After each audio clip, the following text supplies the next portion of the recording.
بسم الله الرحمن الرحيم السلام عليكم ورحمة الله وبركاته. marka hore waxaan salaamayaa shacabka Soomaaliyeed meel kasto ay joogaan.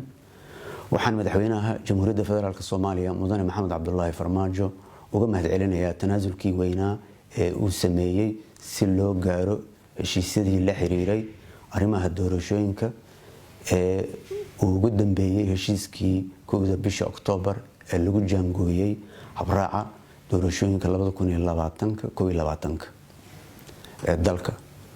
sidoo kale waxaan u mahadcelinayaa madaxweynayaasha dowladaha xubnaha ka ah dowladda federaalka iyo gudoomiyaha gobolka Banaadir oo dhammaantood muujiyay mas'uuliyad weyn iyo dabacsanaan si loo gaaro heshiis loo dhan yahay. waxaan kaloo u mahadcelinayaa gudoonka iyo xubnaha labada aqal ee baarlamaanka oo si dhaqsi ah u sharciyeeyay heshiiska doorashooyinka 2020. waxaan kaloo mahadnaq mudan beesha caalamka oo markasta taageero iyo dhiirigelin la garab taagan dowladda iyo shacabka Soomaaliyeed. sidoo kale waxaan u mahadcelinayaa shacabka Galmudug iyo gobolka Banaadir oo muujiyay dulqaad iyo soo dhaweyn waqtigii shirarka isdaba joogga ahaa ee guusha ku soo dhamaaday. heshiiska hanaanka doorashooyinka waxaa lagu qeexay jadwalka doorashooyinka, gudiyada doorashooyinka iyo waajibaadkooda, deegaan doorashooyinka, astaynta kuraasta golaha shacabka, doorka odayaasha iyo bulshada rayidka ee soo xulidda ergooyinka iyo habraaca u gaarka ah doorashada xildhibaanada Somaliland.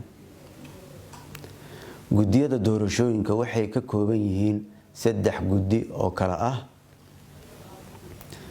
gudiga doorashooyinka heer federaal, gudiga maamul doorashooyinka ee heer dowladaha xubnaha ka ah dowladda federaalka iyo gudiga xalinta khilaafaadka. heshiiska hanaanka doorashooyinka ee xilligan ayaa tirada ka qaybgalka ergooyinka iyo deegaan doorashooyinkaba ka horumarsan yihiin markii loo barbar dhigo doorashooyinkii 2016. taasoo gogol xaar u ah in 2024-25 ay dalka ka dhacdo doorasho qof iyo cod ah hadduu Ilaahay raali ka noqdo. xukuumadda federaalka Soomaaliya waxay u gudbinaysaa hay'adaha qaranka qoraalka faafinta iyo dhaqangelinta doorashooyinka 2020-2021 kaasoo ku salaysan heshiisyada doorashooyinka ee golaha wadatashiga qaranku gaaray. xukuumadda federaalka Soomaaliya iyadoo eegaysa muhiimadda ay leedahay in doorashooyin xalaal ah oo daahfuran dalka ka dhacaan, waxay ku wargelinaysaa dhammaan hay'adaha kala duwan ee qaranka ee ku shaqada leh arrimaha doorashooyinka inay waajibaadkooda kaga aadan u gutaan si waafaqsan habraaca doorashooyinka ee lagu heshiiyay.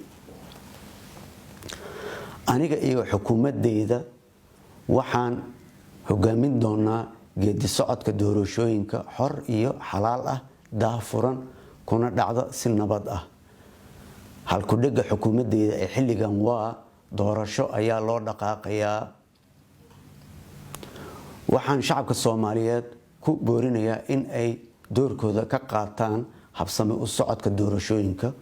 ugu dambeyn waxaan beesha caalamka ka codsanaynaa inay taageeraan hanaanka doorashooyinka ee 2020-2021 si ay doorashooyinku ugu qabsoomaan waqtigooda si daahfuran oo nabad ah.